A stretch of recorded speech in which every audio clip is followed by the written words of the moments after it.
Hi guys, எல்லாம் எப்படி இருக்கிறீங்க? நல்லா இருக்கிறீங்களா?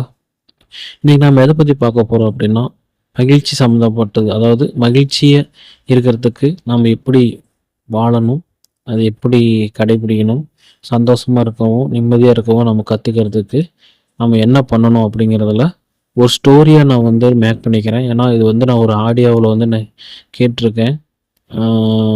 நல்லா இருந்துச்சு, எனக்கு பிடிச்சிருந்துச்சி. அதனால தான் நான் வந்துட்டு இது ஒரு மோட்டிவேஷனாக இருக்குமே அப்படின்றதுக்காக தான் இந்த வீடியோ நான் பண்ணலாம் அப்படின்ட்டு நான் பண்ணியிருக்கிறேன். ஸ்கிப் பண்ணாமல் பாருங்கள், நல்லாயிருக்கும். பிடிச்சிருந்தா லைக் பண்ணி ஷேர் பண்ணுங்கள். வாங்க போகலாம் வீடியோக்குள்ளே. ஆரம்பிக்கலாங்களா? ஒரு ஊரில் ஒருத்தர் இருக்கிறாருங்க. அவர் வந்து எப்போவுமே மனக்கவலையிலே இருப்பார். இந்த சந்தோஷம் எங்கே இருக்குது, இந்த மகிழ்ச்சி நிம்மதியில் எங்கே இருக்குது அப்படின்ட்டு அவர் தேடிட்டு இருப்பார். அந்த மாதிரி ஒவ்வொருத்தர்ட்டையும் கேட்க ஆரம்பிச்சிட்டாரு. இந்த சந்தோஷம் எங்கே இருக்குது, என்னால் நிம்மதியாக வாழ முடியல, எனக்கு வாழ்க்கை சரியாக அமையலை அப்படின்ட்டு மற்றவங்ககிட்ட புலம்ப ஆரம்பிச்சிட்டாரு. அந்த மற்றவங்ககிட்ட புலம்ப ஆரம்பித்தது இல்லாமல் ஊர் மக்களில் இருக்கிற எல்லாத்துக்கிட்டையுமே புலம்ப ஆரம்பிச்சிட்டாரு. நம்ம எப்படி சந்தோஷமாக இருக்கிறது அப்படின்ட்டு. அதனால் ஊர் மக்கள்லாம் என்ன பண்ணிட்டாங்கன்னா, இவர் வந்தாலே போதும் எல்லாம் தெரிச்சு ஓட ஆரம்பிச்சிட்டாங்க. ஐயோ சாமி, ஊர் புலம்ப ஆரம்பிச்சிருவார், நம்ம கிளம்பிடலாம் அப்படின்னு. என்ன பண்ணுறது, நம்ம எப்படி இந்த சந்தோஷமான வாழ்க்கையை நம்ம வந்து வாழ்கிறது அப்படின்ட்டு அவர் வந்து யோசனை பண்ணிக்கிட்டே இருந்திருக்கிறாரு. சரி, டிப்ரெஷன்லேயே இருந்த ஒரு நாள் திடீர்னு வந்துட்டு அமைதியாயிட்டார். யார்கிட்டையும் பேசலை, யார்கிட்டையுமே அந்த அளவுக்கு புலம்ப ஆரம்பிக்கலை. திடீர்னு அமைதியாக இருந்த அவர் என்னடாச்சு திடீர்னு அமைதியாயிட்டாரு, இப்போ மகிழ்ச்சியாக இருக்கிறாரு, சிரிக்க ஆரம்பிச்சிட்டாரு அப்படின்ட்டு ஊர் மக்களுக்கெல்லாம் செய்தி போகுது. எல்லாம் ஊர் மக்கள்லாம் ஆச்சரியப்பட ஆரம்பிச்சிட்டாங்க.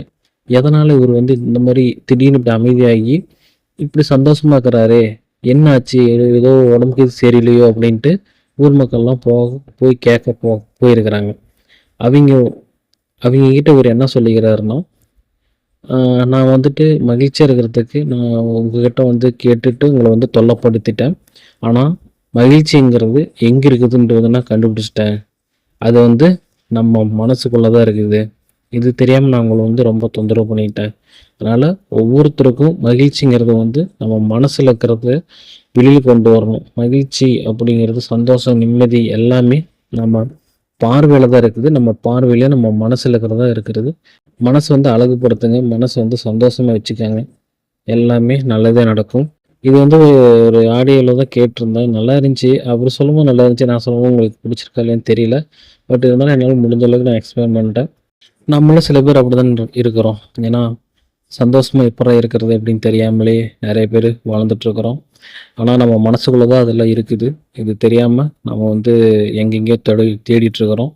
அதனால் சந்தோஷமாக இருங்க, மனசை வந்து அழகுபடுத்துங்க, மனசை வந்து சந்தோஷமாக வச்சுக்கோங்க.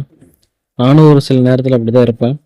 இந்த மாதிரி சின்ன சின்ன மோட்டிவேஷன் வீடியோலாம் கேட்டு தான், மோட்டிவேஷன் ஆடியோலாம் கேட்டு தான் நான் வந்து என்னை வந்து நான் சந்தோஷப்படுத்திக்குவேன். அந்த மாதிரி நீங்கள் நிறையா மோட்டிவேட் வீடியோ கேளுங்க, நல்லா சந்தோஷமாக இருங்க. இந்த வீடியோ உங்களுக்கு பிடிச்சிருந்தா லைக் பண்ணி ஷேர் பண்ணி சப்ஸ்கிரைப் பண்ணிக்கோங்க. மீண்டும் ஒரு நல்ல வீடியோவில் சந்திக்கலாம். டாடா, பாய் பாய்.